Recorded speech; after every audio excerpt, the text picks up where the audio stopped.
जय श्री कृष्ण। राधे राधे मित्रों, जय माता शीतला। आप सभी भक्तगणों का स्वागत है हमारे अपने चैनल पर।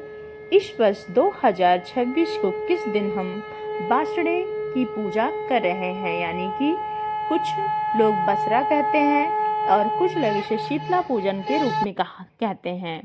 कुछ लोग शीतला सप्तमी करते हैं तो कुछ लोग अष्टमी करते हैं। नाम अनेक हैं, दिन भी अलग हो सकते हैं, परंतु शीतला माता की ही पूजा विस्तार रूप से की जाती है।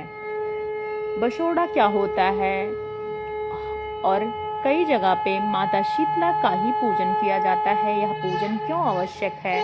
क्या आप इस पूजन से इस वर्ष 2026 में कब है, बसोड़ा कब मनाया जाना चाहिए, और इसी के उपलक्ष्य में यह विशेष वीडियो आप सबके लोगों के बीच में लेकर उपस्थित हुए हैं। और माता शीतला की प्राचीन मार्ग में प्राचीन समय से सभी लोग शीतला अष्टमी के त्योहार को मनाते हैं, जो कि और यूपी और बिहार में लोग शीतला सप्तमी के रूप में मनाते हैं। तो शीतला सप्तमी इस मंगलवार यानी कि 10 मार्च को मनाया जा रहा है और कुछ लोग वहीं 11 को ही मना रहे हैं तो कुछ लोग 9 को शीतला अष्टमी के रूप में मना रहे हैं। अगर आप लोग यह विशेष वीडियो में अगर बने हुए हैं तो चैनल को सब्सक्राइब कीजिएगा। और यह व्रत आप सबके लिए इतना ज़्यादा शुभ क्यों है, यह कौन कौन से लोग पहला दिन करते हैं, कौन कौन से दिन अगले दिन करते हैं। पहले सोमवार को शीतला की पूजड़ा मसोड़ा माना जाता है, शीतला सप्तमी के की जाती है, दुर्गा अष्टमी के दुर्गा नवमी, और उस प्रकार कुछ लोग शीतला सप्तमी करते हैं और कुछ लोग होली के बाद जो पहली सप्तमी आती है उस दिन शीतला माता का पूजन करते हैं, और कुछ लोग करते हैं शीतला अष्टमी पहली होली के बाद जो अष्टमी आती है उस दिन माता शीतला का पूजन करते हैं। जिन्होंने कभी शीतला पूजन नहीं किया है लेकिन वह अगर करना चाहते हैं तो यह विशेष वीडियो आप सभी के लिए है। हम लोग तो शीतला सप्तमी की ही पूजा करते हैं।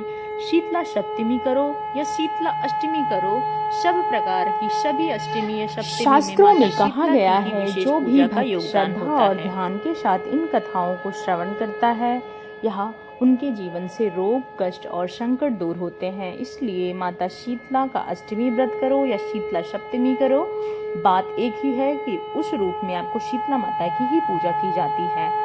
इसलिए आप सब श्रद्धा और विश्वास के साथ इन कथाओं का श्रवण कीजिए और शीतला सप्तमी का पालन कीजिए। तो शीतला अष्टमी 2026 का यह विशेष सुख शांति प्रदान करने वाला एक गांव में ब्राह्मण दंपत्ति रहते थे। हम आपको यह कथा भी सुनाने जा रहे हैं, तो आप लोग विशेष रूप से ध्यान से सुनिए। और जिनके दंपत्ति के बेटा बहू थे, पुत्र वधू इतने, और उस समय जो ब्राह्मण दंपत्ति रहते थे, दंपत्ति के 2 बेटे और 2 बहुएं थीं। दोनों बहुएं के लंबे समय के बाद एक बेटे हुए थे। इतने में शीतला अष्टमी का पर्व आया, यानी कि शीतला सप्तमी का पर्व आया। घर में पर्व अनुसार ठंडा भोजन तैयार किया गया। दोनों बहुएं के मन में विचार आया कि यदि हम ठंडा भोजन कर लेते हैं तो बीमार हो जाएंगे, हमारे पुत्र भी अभी छोटे हैं। इसको विचार के कारण दोनों बहुओं ने पशुओं के दाने तैयार करने वाले बर्तन में चुपके से बाटियां तैयार कर ली। सास बहू शीतला माता की पूजा करके आई, शीतला माता की कथा सुनी। बाद में सास तो शीतला माता के भजन करने के लिए बैठ गईं। वहीं दोनों बहुएं बच्चा रोने का बहाना बनाकर घर में आईं। दाने वाले बर्तन को गरम गरम चूरमा मिलाकर पेट भरकर खा लिया। सास के घर आने पर बहुओं ने भोजन करने के लिए कहा। बहुएं ठंडा भोजन करने का दिखावा करके घर में काम करने में लग गईं। सास ने कहा, बच्चे कब सोए हुए हैं, उन्हें जगाकर भोजन करा लो। बहुएं जैसे ही अपने बेटी को जगाने के लिए गए और उन्होंने उस समय उन्हें मृत पाया। ऐसा बहुओं की करतूतों का फलस्वरूप माता शीतला का प्रकोप से हुआ था। बहुएं विवश हो गईं, रोने चिल्लाने लगी और अपनी घटना का सास को पता चलने के बाद सास ने उन बहुओं को धिक्कारते हुए घर से बाहर निकाल दिया और बोले कि जब तक हमारे बच्चे ठीक होकर नहीं आते हैं तब तक तुम लोग घर में वापस मत आना। अब वो दोनों मृत बेटे को टोकरे में सुलाकर दोनों बहुएं रोते हुए घर से निकल पड़ी। जाते जाते रास्ते में एक जीर्ण वृक्ष आया। वहां उन्होंने खेजड़ी के वृक्ष था, उसके नीचे चादर ओढ़े शीतला दोनों बहनें बैठी थीं। दोनों के बालों में प्रचुर मात्रा में जुएं रेंग रही थीं। बहुओं ने थकान का अनुभव भी किया था। दोनों बहुएं ओढ़नी ओढ़े शीतला के पास जाकर बैठ गईं। उन दोनों ने शीतला बहनों के बालों से खूब सारी जुएं निकाली। जुओं का नाश होने से ओढ़नी ओढ़े शीतला ने अपने मस्तक में शीतला का अनुभव किया और बोली, तुम दोनों ने हमारे मस्तक को शीतलता एवं ठंडा प्रदान किया है, वैसे में तुम्हें पेट की शांति मिले। दोनों बहुएं एक साथ बोली, पेट का दिया हुआ ही लेकर हम मारी मारी भटकती हैं, परंतु शीतला माता के दर्शन हुए नहीं। शीतला माता ने कहा, तुम दोनों पापिन हो, दुष्ट हो, दुराचारी हो, तुम्हारा तो मुंह देखने भी योग्य नहीं है। शीतला अष्टमी के दिन ठंडा भोजन करने के बदले तुम दोनों ने गर्म भोजन कर लिया था। यह सुनते ही बहुओं ने शीतला माता जी को पहचान लिया।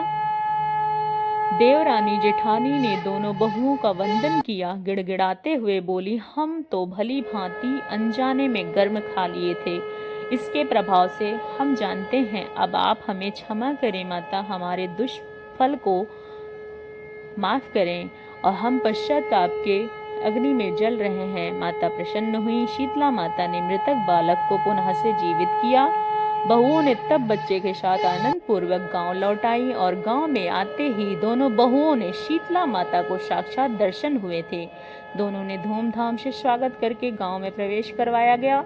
बहुओं ने कहा, हम गांव में शीतला माता के मंदिर का निर्माण करवाएंगे और चैत्र मास की शीतला अष्टमी या शीतला सप्तमी के दिन ठंडा खाना खाना चाहेंगे। और शीतला माता ने बहुओं पर जैसी अपनी कृपा दृष्टि की वैसी सभी पर करे। इसी आशा के साथ हम शीतला सप्तमी का यहाँ कथा समाप्त करते हैं। आप सभी के जीवन में माता शीतला की कृपा बरसे और सबके घर में सुख, स्वास्थ्य, कष्ट, रोग दूर हो, सुख समृद्धि प्रदान हो। माता रानी सबकी मनोकामना पूर्ति करें।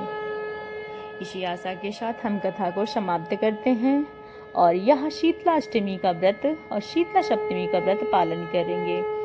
मंगलवार 10 मार्च को आप सबको शीतला माता, शीतला अष्टमी, शीतला सप्तमी की विशेष शुभकामनाएं। माता शीतला की कृपा आपके जीवन में बना रहे। हर हर महादेव। श्री शिवाय नमस्तुभ्यम। आपका दिन मंगलमय हो।